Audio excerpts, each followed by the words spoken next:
Aloha Friday is a series of interesting conversations sharing the lives and journey of people in our island community, and this Friday is no different. The Sandwich Island Social Network is a nonprofit organization serving Hawaiians and Hawaiians at heart away from their island home, and tax deductible donations are gratefully accepted. We would love it if you would consider becoming part of our Ohana.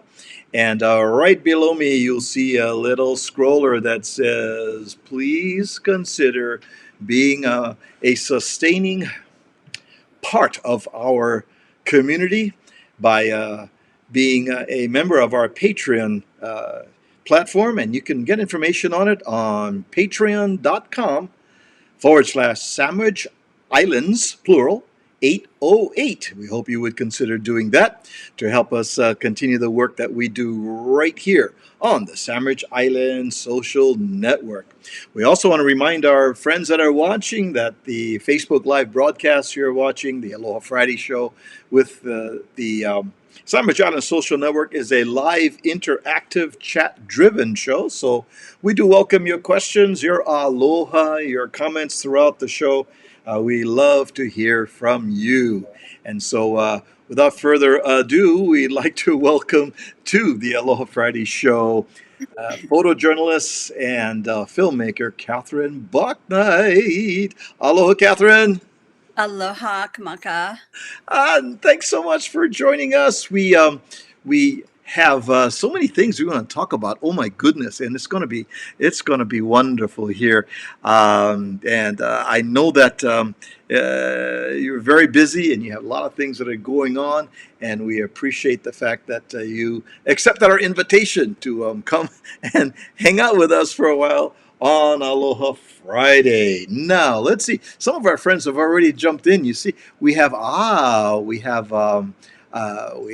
Kay Bennett. She's saying Aloha Ohana. She's checking in and listening. And we have quite a few other friends that I see that are noted. So don't hesitate. Drop in, say aloha, say hi to Catherine and to myself here on the Aloha Friday with the Sandwich Island Social Network. So, Catherine, I've been blessed with being a personal friend over the years. We've worked on projects together, and you have shared some amazing mo'olelo stories about your journey as a photojournalist. Oh, and there's so many stories about your travels over here, and I want to just capsulate it because we could have part one and part two, I think, of the Catherine Bauknight story. This Catherine Bauknight, the sequel. We could do that too. So I want to track back, if we would. Now, you come from your South Carolina home. You go to college. You go to Colorado, and then you're studying interior design, and you're also studying painting. You go to in Arizona, and you find yourself on your way to Germany, and someone gives you a gift, a book on photography and a camera, and you look at it and you go, okay, I'm an interior designer and I'm a painter. A couple of weeks later, you are in Rome, and something happens that just changes the whole trajectory of your life. Tell us about that. Well, I was given an old Agfa camera, very old, and didn't even know how to use it. It's a single lens camera. And so I put it in my backpack when I went to Rome, and I thought, well, maybe there'll be something I should take a picture of while I'm in Rome. And I was crossing the Tiber River and looked across the way, and it was one of the most beautiful scenes I've ever seen in my whole life. And I thought, I'm going to put down my backpack, I'm going to pull out this old camera, and I'm going to look through it, and I'm going to take a picture. This is incredible. So I did that, and when I looked through the frame for the first time, I fell in love with photography from that very moment until now, because it changed my life completely. Wow. Do you still have that camera? I still have that camera, and It's I don't have it in my hands right now, but it's in my house. Oh, Yes. how amazing is that? That after all these years, you still have that camera that you can track back to that fateful day that pretty much changed your life. And as you said, kind of connected with, I think, the purpose the universe had for you, because so many amazing things happened from that point forward, huh? Right. At that moment, I felt, because I had been given the gift of that vision, I felt a responsibility that, who knows what that meant, but something had changed completely in my life, and it was a responsibility. Well, as I take a look at some of the things over here, Catherine Bauknight, international news photojournalist, editorial documentary photographer, filmmaker, distinguished photographer, one of the first women journalists in the South from outside of New York City to Atlanta. You have done covered regional stories for Time Magazine, Newsweek, USA Today, New York Times, People Magazine, Rolling Stone, and on and on. And you can trace that back to that bridge on the Tigris River. Oh my goodness. who'd, Yeah. Interesting.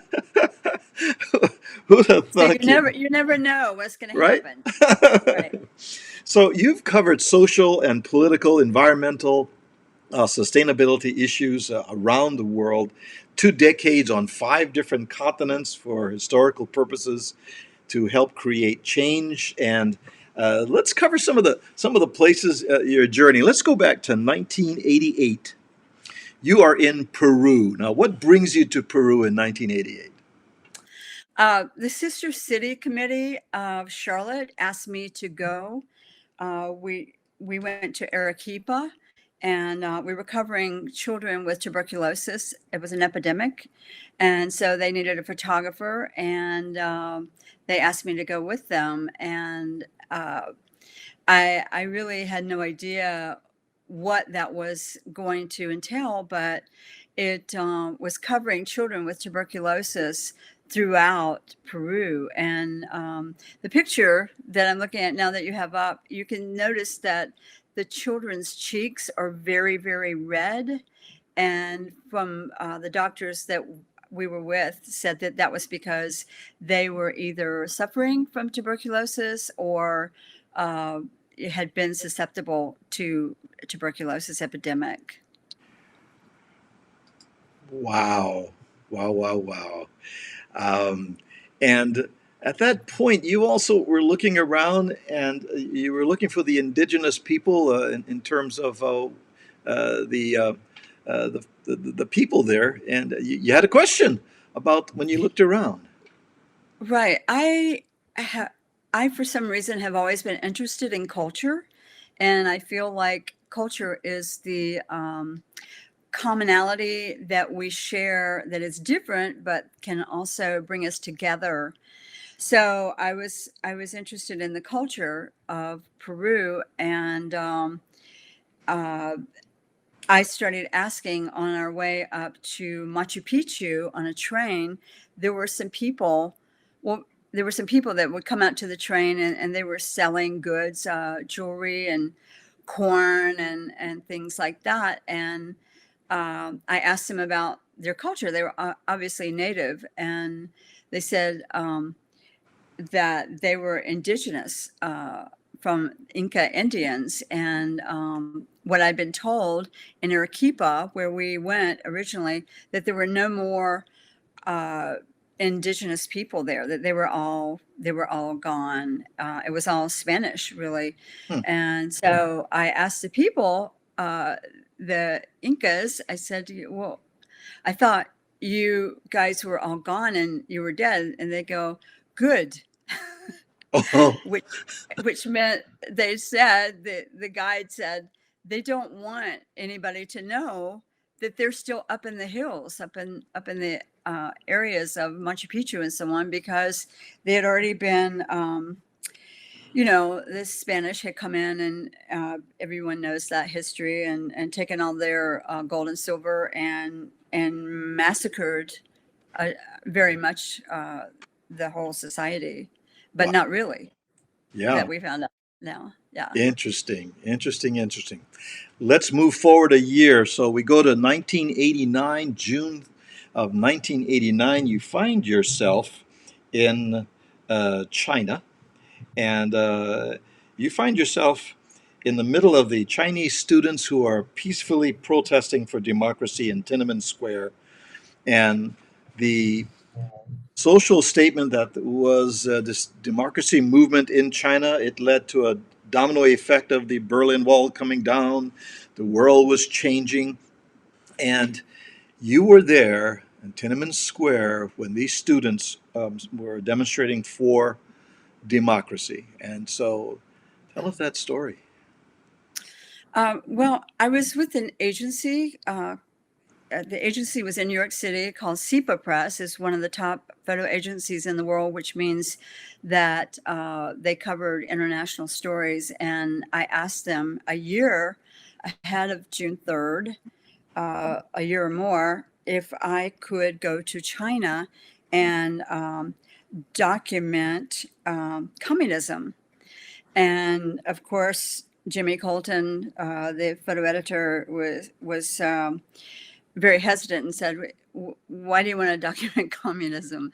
And I said, "Well, because I believe that it's on the verge of extinction." Anyway, I didn't hear from him. I called him a couple of more times in the year, and I told him that a group of people, again, Sister Cities Committee, was going from Charlotte on June 3rd, and that they wanted me to go there and document their trip for whatever was going to happen. They weren't quite sure. Um, and so, I wanted to document communism. And so 10 days before June 3rd, Jimmy Colton, the editor, called me back and said, "Hey, Catherine, are you still interested in going to China on June 3rd?" I said, "Yes, I am." And he said, "Okay, basically pack your bags, you're going, because Gorbachev has shown up in China, and he is looking at the democracy situation there, and talking with the government, and they don't want democracy there. So the students are protesting." And I had been on a 10-day Tour de Trump bike race out in Pennsylvania and throughout the Northeast. And so I wasn't really aware of what was going on. I had just walked in the door basically and get this call. So I turn on the TV, see CNN, see the kids protesting, and pack up all my photos from the Tour de Trump and packed my bags and left for China. But I also, throughout my career, I've also had a spiritual guide, if you will, and I knew something very, very serious was going to happen. So I was prepared for that. And when I got there, all the photographers and, most of CNN, most of the TV networks from America were leaving. As I was coming in, I was throwing my bag down, and my bags were coming down, and theirs were going up on the escalator, and they were getting ready to leave. And they said, "Don't go. You don't have. There's nothing going on there. Everything's peaceful. Turn around and leave." And I just thought, I don't think so. And I went to my hotel, threw my luggage in the hotel, went out, met a guy that was Canadian on the street, and he had a notepad, a reporter's pad. And I said, "Are you going to Tiananmen Square?" He goes, "Yes, I am. You want to go?" And I said, "Yes, I do." And so we went, and we stayed until we were run out with guns being shot at, bullets at our feet, ricocheting around on the sidewalk. It was probably about 3 to 4 hours. It's hard to tell anymore as time goes by differently when you're under a situation like that. Well, So I documented it. the world has changed, resulting in that event that you were there to bear Yes. witness to, Catherine. No question about it. You have photo document proof of what happened there, And there are generations of Chinese today that do not know about these sacrifices made by these thousands of students and people in China. And I want to show two pictures, and I want to just preface it by saying they're rather graphic, but I believe this is a strong testimony to what happened in China. And you are one of four photographers to document this action, and you continue to raise awareness for about these images for history.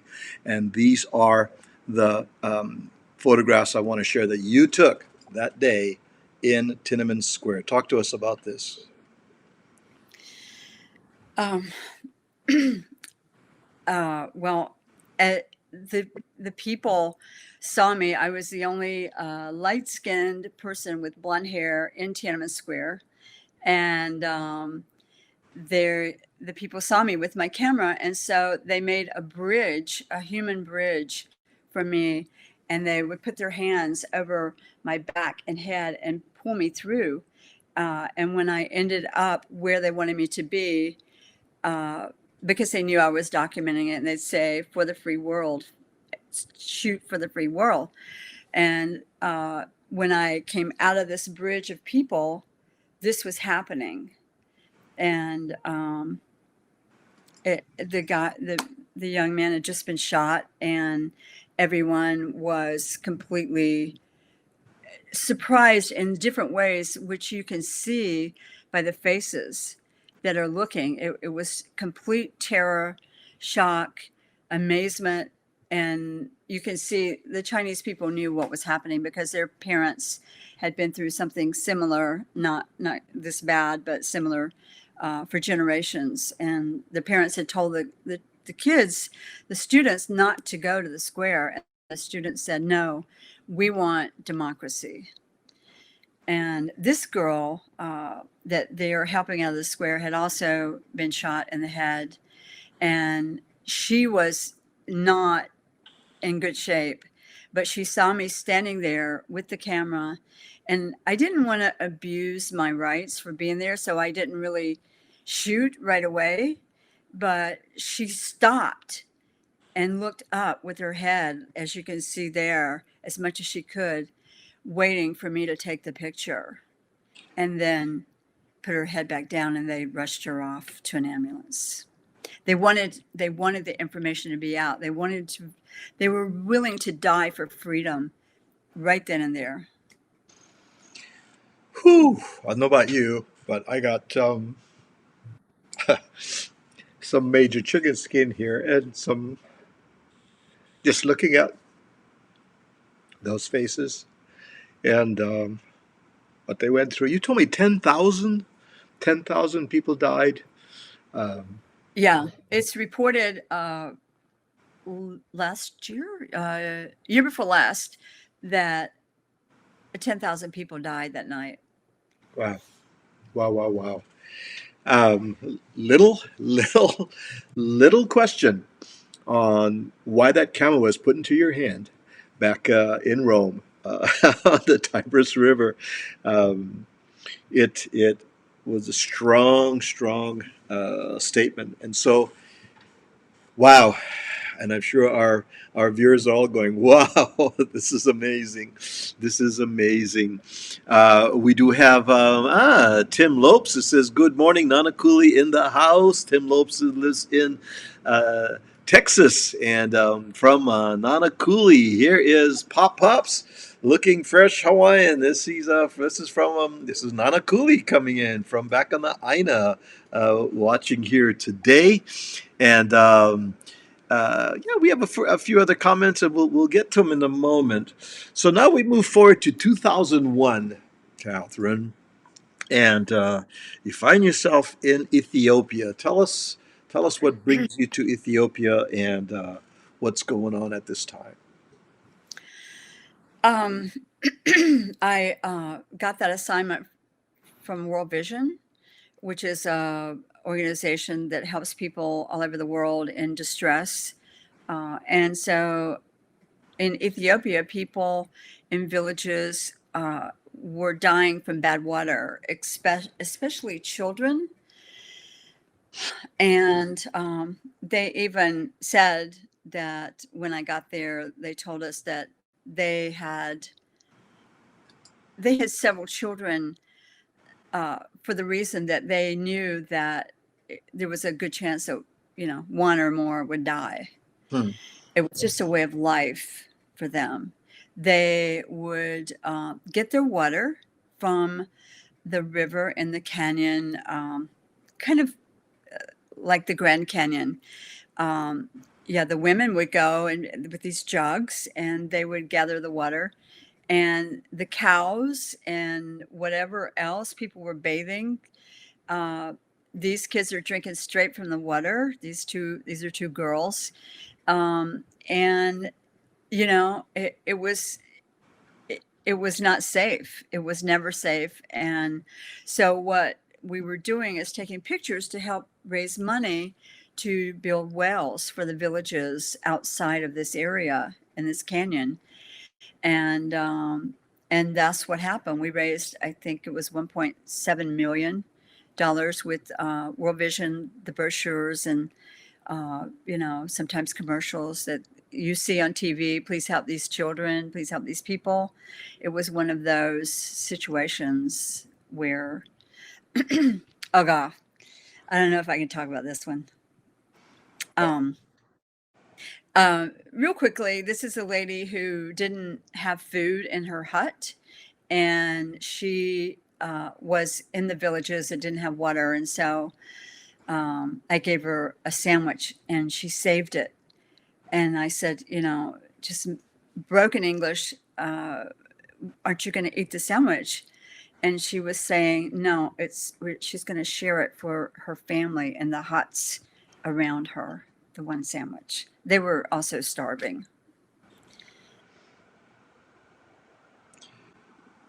Amazing, amazing pictures, and pretty mesmerizing when you look into the faces and of all of the pictures that you've taken, Catherine, and that you've shared. And wow, powerful, powerful. So now we're into 2004, and you're gonna take a little break. You decide you're gonna go to, of all places. You could have gone to San Diego, sat on the beach. You could have gone to Palm Springs. You could have gone to Fort Lauderdale. You could, being an international traveler, you could have gone to the beaches in Brazil, and but no, you end up in Hawaii, that foreign place, that exotic place called Hawaii, and you're on vacation in 2004, and now what happens here? Well, I really have a hard time not working. And so this was going to be like, I was going to get a little bit of peace. I was going to like reorient myself, rest a little bit. And I went out, laid on the beach the first day, put my towel out, laid in the sun. I'm looking and I'm looking and I'm looking. And I'm like, where are the Hawaiians? And that was the beginning of my whole rest of my life. Wait, no, wait, no, wait, hold up. 16 years before this, you were asking, where are the Incas in Peru? Yeah, Yeah, right. yeah. So now you're asking, where are the Hawaiians? Where are the Hawaiians? I'm like, is this like a conspiracy? Well, yeah, actually, it is, Ah, which is a whole other story. But yeah. yeah, so I went up and like to the lifeguards and the people that were renting the surfboards, and I tried to act real casual about it. But by this time, I'm like, where are the Hawaiians? And I'm like, so we're the Hawaiians. and the people would say, well, I don't know, I don't know, it's like, okay, something is array here, and I got to find out what this is. Maybe I can help. So Okay. So that so were you given any recommendations, any suggestions? What happened? I mean, where did you go? Where did you go from the guy running the surfboards to? Uh, Um, well, I was staying with some friends from Apple Valley, California, and I asked them, and they were like, "Oh, we don't know. We don't know where Hawaiians are. Like, why are you bothering us with these questions?" And and I said, "Well, do you know where they might be? Like, where if I wanted to actually see where they live or something?" They go, "Oh, well, there's something like Hawaiian homelands or something like that over on the other side of Maui." And I'm like, "Okay, where?" And that was the beginning of that. Um, and I took pictures of the girl on the truck. I don't know if you have that picture, but there's a girl on the back of a truck. Yeah. Yeah, she and her family were over in this area where there was trash, and the water was murky and gross. And so I asked her father was with her, and they had several children. And I asked the father, I said, "Are you Hawaiian?" And he was like, "Yes, yes, we're part Hawaiian." And so I said, "Well, why are you over here in this area? Why aren't you at the beach?" And he said, I can't remember exactly how he said it, but being Hawaiian, he wasn't, overt about we're not treated right over there. He just says something like, uh, there, there, it's not available to us or something like that. And that completely confirmed that something was wrong hmm, to your me. your first And indications that there was some perhaps disenfranchisement, something was going on here with the Hawaiian yeah, people. Yeah. why are these children having to swim in water with trash? You know, Mhm, mhm. that's a good inclination, right? That something's not right. I would say so. After you had also been in Ethiopia and seen, and you've been in Peru, and you saw the indications that something was just not right, and you saw that. So what follows is 5 years of a pursuit of finding out where are the Hawaiians, and that led you to multiple islands, crossing paths with a number of people from the Hawaiian community that interacted with you. And I would have to say, blonde haired, fair skinned, blue eyed gal from South Carolina was not necessarily welcome with open arms. There must have been some skepticism about your sincerity, or whether you were just wading through it, or whether you were actually going to dive into this sea of your quest about where the Hawaiians are. Yeah, it took a good year and a half before I could just, contact people and they say, "Oh, sure, come on over." um, but but that did happen. And in fact, uh, there was a moment in time where I was I I was very personally offended, upset, because I was thinking the Hawaiians don't like me, I was really depressed. I'm like, why don't they like me? And then the more I got to know the story, the more I got to understand what I represented, being an Anglo Haole girl, uh, hanging out on their land. Mhm. But it was wonderful. What Nobody was ever rude to me, really. They weren't. They just, I mean, their eyes were big and they're looking at me like, "Oh, so where you from?" Tell us about this picture. This is Guy Ina. Oh boy, I could talk about that for days. But the long and short of it is, I went to Hana and just again trying to, oh, I'm going to go see Hana and maybe have some fun, go swimming. But what happened was I was trying to stay at the Hotel Hana, and they said no, no room at the inn, and it gave me this little tiny piece of paper like this big, and they wrote down like 3 names. They said, call one of these names, they can help you and you can stay there. So I picked out, Guy Ina out of the 3 names, and called the number, and they were like, oh, because they did vacation homes. And so I called him and said, oh, the hotel recommended me. Can I stay there? And they were like, oh, yeah, yeah, sure. He and his wife both. And so it was right down the road. Of course, it's Hana. Of course, it's right down the road. And I went to the driveway, and I was like, no, this is somebody's house. I can't. Nobody told me it was a house. And so I was like, we can't go to the house. And there, his wife came running out. Aloha, aloha, come on. And I'm like, we can't do this. It's somebody's house. What are we going to do? Anyway, so that happened. His wife took me in to the room, which is in the back of their house, a separate building. And I said, by the way, because I was supposed to photograph someone up there, interview them, that would talk to me about the culture of Hawaii. That's why I was going right then. I wanted to talk about the culture of Hawaii. That's really all I kind of knew.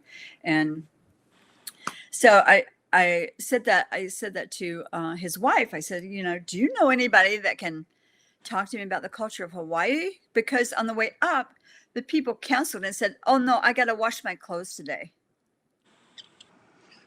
So I was like, they don't like me. They don't like me.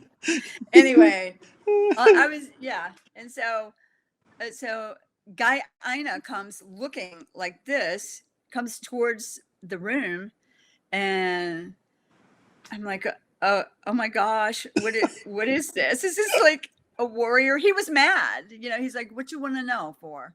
And I was like, I just want to know. I'm just trying to do this documentary, and I'm sorry, but I can't help it. It's what I do. And he questioned me for about 30 minutes, and boy, did he look me in the eyes, and then the next day he took me all over Hana and showed me sacred places. And this place right here was a place that he would go to gather this kind of fern that he gathered all of his life for the family to eat. And what he's looking at is a park tractor that had just torn down part of the forest, and he didn't know. And that's what he's looking at right then. And I took that picture. Wow. Yeah, it's an old Hawaiian custom. Wash clothes, talk to Please, you can't do it at the same time. we're gonna wash clothes. Yeah. Sorry. Some of our friends have popped in over here, and let's see. This is our good friend Thyra. Aloha, Kamaka, and Catherine. Congratulations, Catherine, on your excellent hard work and your dream to report on Hawaiian sovereignty. You're looking great. Oh, Thyra, you look great always. Thank you, Thyra. Appreciate those comments. Here's Marty Burns, one of our Ohana. Aloha, everyone. Aloha, Brother Marty. Good to hear from you. And Marty says, I'm on the west side. Okay, west side represent. Yes, sir.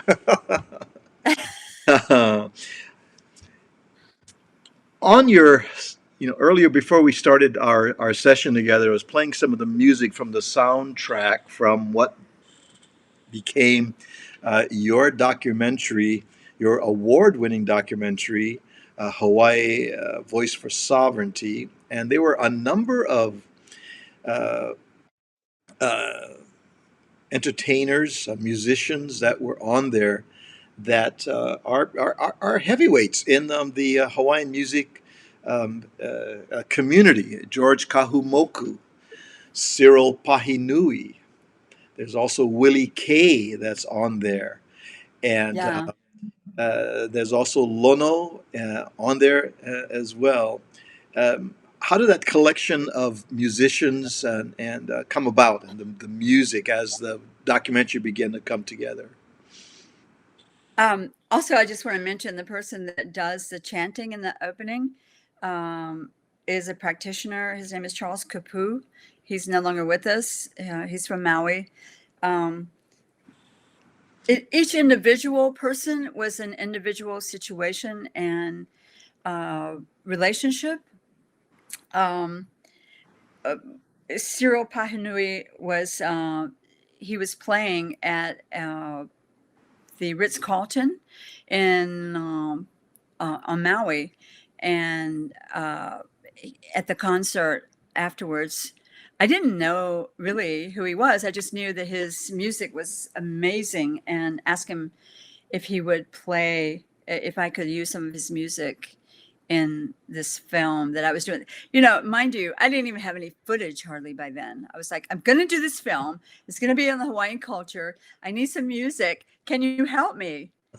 And he was really like, you know, you always wear the hat, and he just kind of like flip his hat back and like in frustration, like, I don't get it. Why are you here? Why are you talking to me? You know, because I caught him as he was taking a break, and he's like, whoa.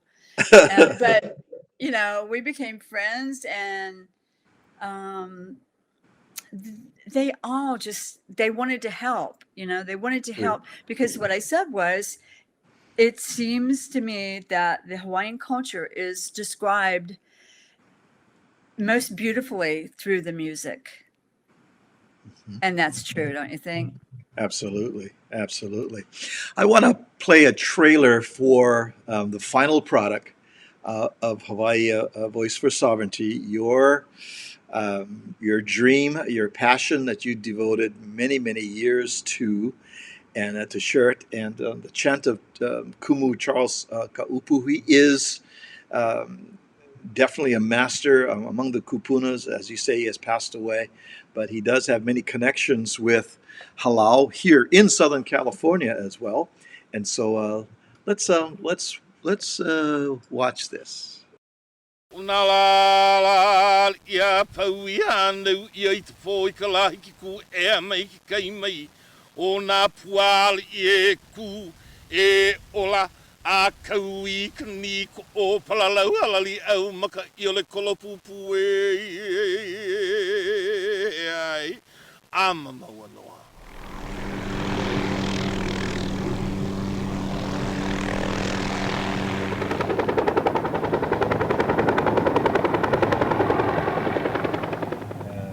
This is Right up there, right inside. This is how the private contractors or private developers treat our ancient cultural sites and native Kanaka Maoli lands. And this is how they treat our aina. It's ridiculous. This is what we have to do it every day. Desecrating our culture.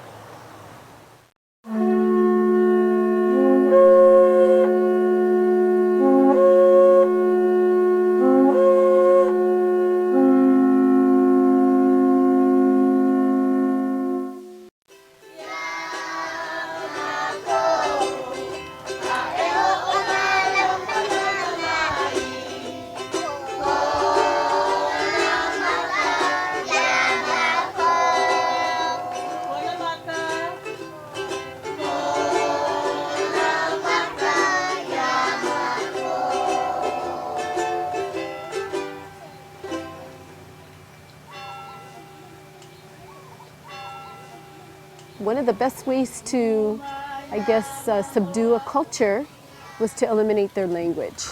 And it was abolished, it was against the law to teach Hawaiian in the school. This is where we live. This is where our families come from for years and years and years. And it's like the Western way, they're not respecting our way of life anymore. It's like the government is like, you know, is allowing these things to happen. allowing the lands to be sold, and then you come upon signs that says no trespassing, and that's where we, the places that we would fish and gather from the mountain, we've done that all our lives.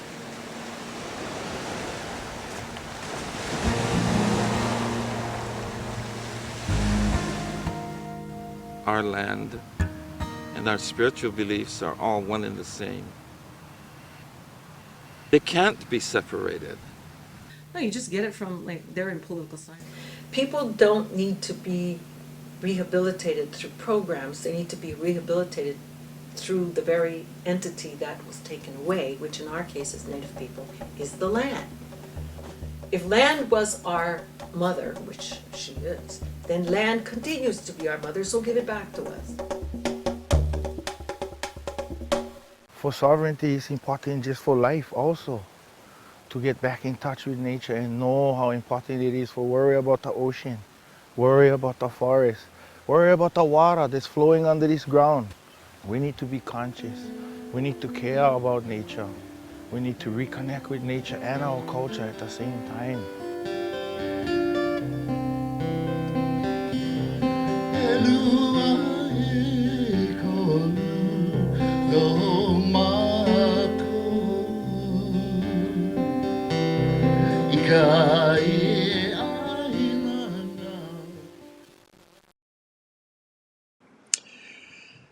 Oh, breathtaking to hear those voices, and of course to hear Kumu Charles Kaupu chant is chicken skin. And also we lost a voice in our community on July 3rd, and that's Haunani Trask, and you have her there as well. And Haunani Trask is at the University of Hawaii, Manoa tenured professor for more than 30 years.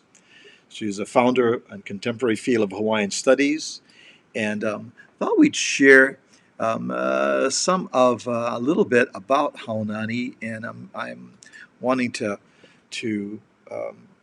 just share a couple things here with our viewers here. A lifelong scholar, she's an activist early on, a fearless leader of the Hawaiian sovereignty movement, fighting for self-determination of the people of Hawaii.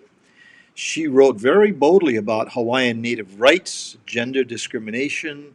She wrote poetry, and many provocative essays, and she co-wrote and co-produced the award-winning documentary, An Act of War, The Overthrow of the Hawaiian Nation. And she is widely considered as one of the most influential women in Hawaiian history. In fact, USA Today counts her one of 10 Mana Wahine 2020 Hawaiian Women of the Century here in Hawaii. And so she was a very, very enthusiastic advocate for issues which support indigenous nations around the globe. And she worked with leaders in indigenous communities throughout North America, the Maori in New Zealand, the Basque people in Spain. And her international reputation led her to addressing the United Nations gatherings in Geneva, Switzerland, and Durban, South Africa. Something of note was she was selected and elected to the American Academy of Arts and Science, among the nation's oldest and most prestigious honorary societies. And set for spring of 2022, she will be placed alongside other notable lifetime members, including John Adams, Charles Darwin, John F. Kennedy, Martin Luther King Jr., and more than 250 Nobel and Pulitzer Prize winners. It's one of the highest honors bestowed in academia.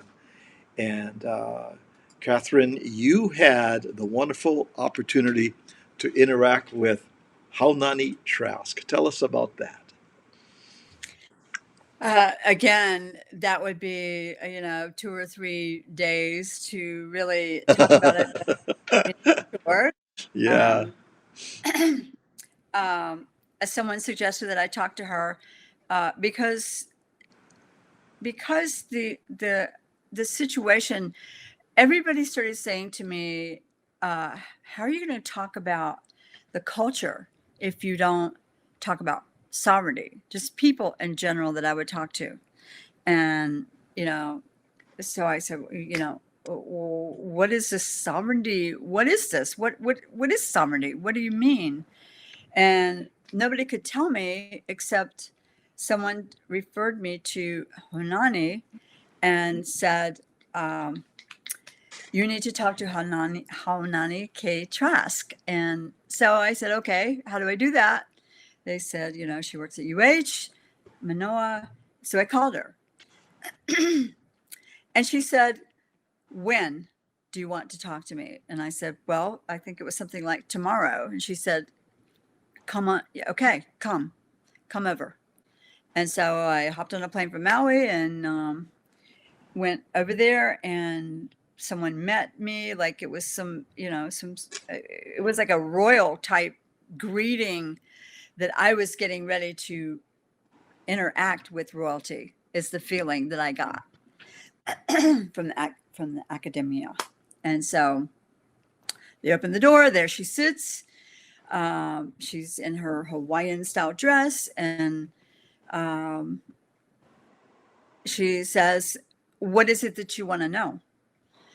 And I said, well, I don't really know very much. So I want to know about the Hawaiian culture, because I'm trying to find out, why are the people not out and about in their own land? And what does it have to do with your culture? And she just went right dead on into sovereignty. What it has to do with the culture is the sovereignty and the sovereignty movement. And it was 2.5 to 3 hours later, I was just sitting there. I mean, I couldn't breathe hardly. I was documenting it and, trying to watch the needles for the sound and the camera for everything. But I was astounded, literally astounded at the things that she told me about the land. I didn't know that there was a Hawaiian kingdom. So I walked out of that, out of that meeting with her as a different person. And it was also so much information to comprehend in one sitting that I would have to go through the recording over and over. And even when we edited, my editor and I would go over it, what Haunani was saying over and over and over, to make sure that this amazing information that she gave us was correct. We would go through the internet, and at the time there wasn't very much on the internet. We would read books. We would call people just to make sure that this was true, about the military, of course, being involved, and businessmen being involved in overtaking Hawaii. I mean, that's, you walk into a place and you're from America, and this person tells you something that is so unbelievably bizarre. It takes a while for that to sink in. And so, I had to do my own investigation and so on for years about this. But Haunani was always there for me. And when I called her and to ask questions or how I should handle this or that, she was always there. She would pick up the phone. She would talk to me, and she'd say, call me anytime if you need to talk more. And so she told me this story, and then I had to go from there. It was given to me on a platter, and I had to go from there to reality as to what was in the past, what's in the present, and what was the future that they wanted. I think, having seen Hawaii Voice for Sovereignty, the beautiful thing about it is in the voice and the faces and the people of Hawaii. It is not you or anyone else not connected indigenously with the Hawaiian community that Right. represent themselves on the documentary. And that in itself is such a strong statement because it is in their voices, in their words. And Right. um, it is very, very, very, very powerful. And for that particular reason, it has been recognized a number of times in a number of situations with awards. And I've got a whole list of the 8 award-winning acknowledgments that says the story spoken in the voice of Native Hawaiian people about the takeover of the Hawaiian Kingdom in 1893 and their goals to restore their sustainable lifestyle and their rich culture is at the forefront of the film. It has raised awareness internationally of their needs for sovereign rights, for human rights, and this now has been screened at the United Nations in New York City, Geneva, Switzerland, and on, all of these places to raise awareness. And it all started with, where the Hawaiians? Where the Hawaiians stay? Yeah, where the Hawaiians stay. Where the Hawaiians stay? Where the Incas? Where the Incas stay? Right. And such a powerful, powerful statement made in the film. And it's become a tool to break down barriers, to plan a positive future for generations to come. It's a film directed and produced with so much aloha and so much love for the Aina, so much love for the islands. And that's where you and I intersected at the premiere of Hawaii Voice for Sovereignty several years ago, right here in Southern California. And the rest is history in terms of our interaction in support of Pacific Islanders, Hawaiians and Hawaiians at heart.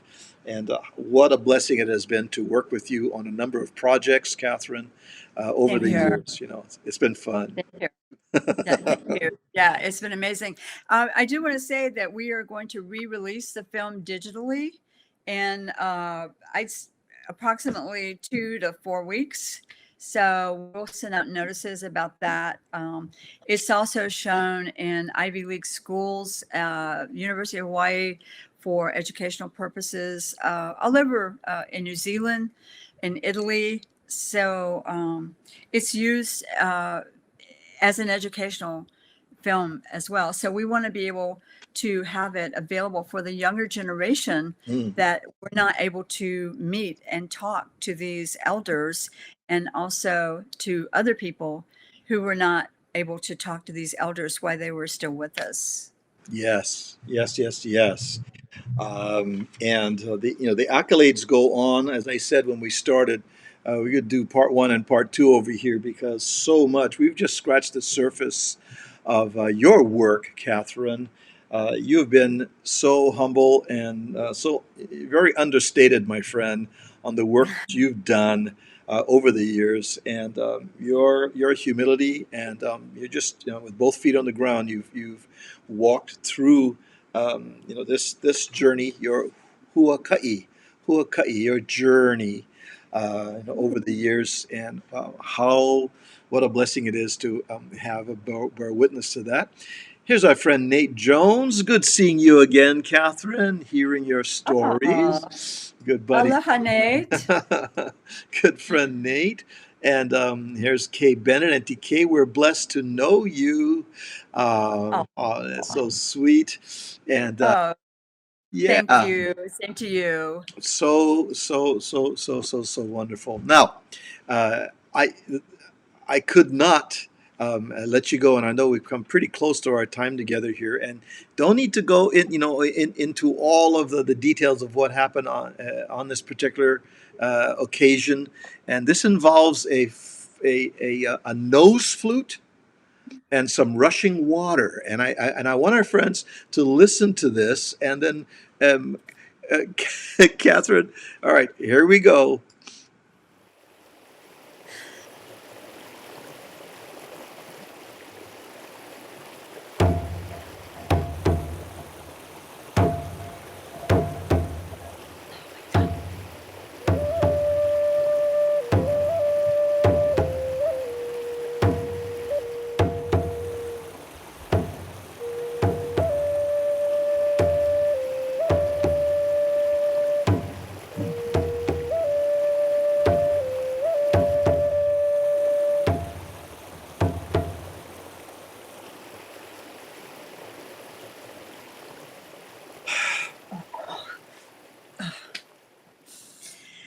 Yeah, that's Willie K.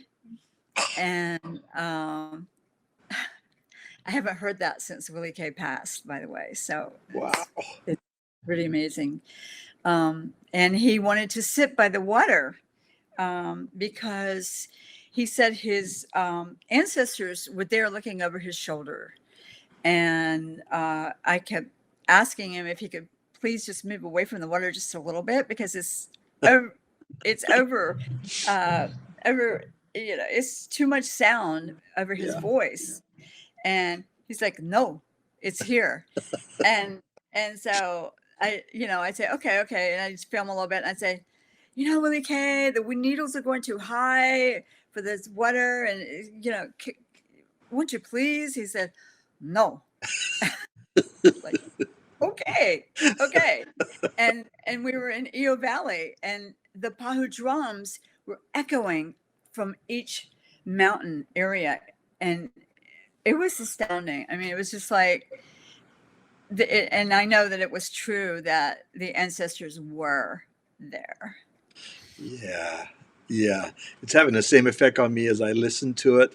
The music I played before the show, and I'll play some on the way out because our time is coming to a close here, Catherine. It's amazing how an hour can just go by like that. But and I'll play more of the music as on our way out. But the music is available. The soundtrack from Hawaii Voice for Sovereignty is available. I want to do the website, hawaiivoiceforsovereignty.com. You can go and learn more information about that. Also, you can also learn more about Catherine at catherinebauknight.com. Learn about her, more about her story and her adventures and her journey. So amazing. So hawaiivoiceforsovereignty.com, catherinebauknight.com. I'll have that information on our posting as well. And again, if you want to listen to or to get the music with such great talent as the late Cyril Pahinui, the chant of Kumu Charles Kaupu, Willie K, George Kahumoku, and a number of others. Makana is also on there as well, our good friend Makana. So there's a wonderful collection of music besides the documentary, in which we look forward to that digital release as well, Catherine. Oh my Thank you. goodness. Whew. And can I just add that was Willie K playing the nose flute. And he said, don't tell anybody. Because he didn't want to play the nose flute for anybody. He just did it for himself, Yeah. So it's very, very personal. The music itself and the moment was very, very personal. Amazing. Catherine, thanks so much for joining us here today on the Aloha Friday show. It's been really special. Thank you, Kamaka. Thank you for your interest and your support always. Absolutely. I am amazed every week how our time on the Aloha Friday show goes by. And again, want to mahalo you for accepting our invitation to join us on the Aloha Friday show. Aloha, Catherine. Thanks so much for joining Aloha. us. Mahalo. Thank you so much to all of our listeners. We want to thank our wonderful Sandwich Island social network supporters who are helping sustain us here on the Sandwich Island Network. June Shabuya, Larry Ann Hedi Anduha, Auntie Kay Bennett, Jim and Reba Maraboto of Maheula Music. They join us on our Patreon platform with monthly donations to help us continue the work that we do. And if you would like to join us and become part of a sustaining member of our Ohana, there we have it right there on our scroller. You can do so simply by going to our Patreon platform, which is www.patreon.com/Sandwich Islands, plural, 808, and you can find out more information about that. So we want to thank all of our friends for supporting us. We want to also acknowledge donations by Thyra Abraham, Susan and Roddy Gregory, Jean Dahlberg, DC, and Tuila Makaena.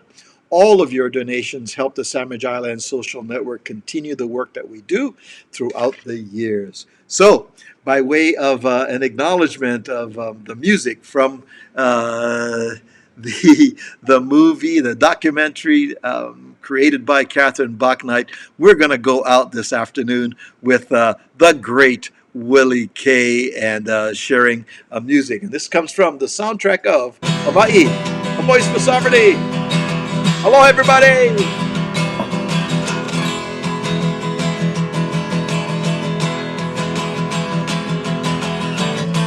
Lost without a trace at all,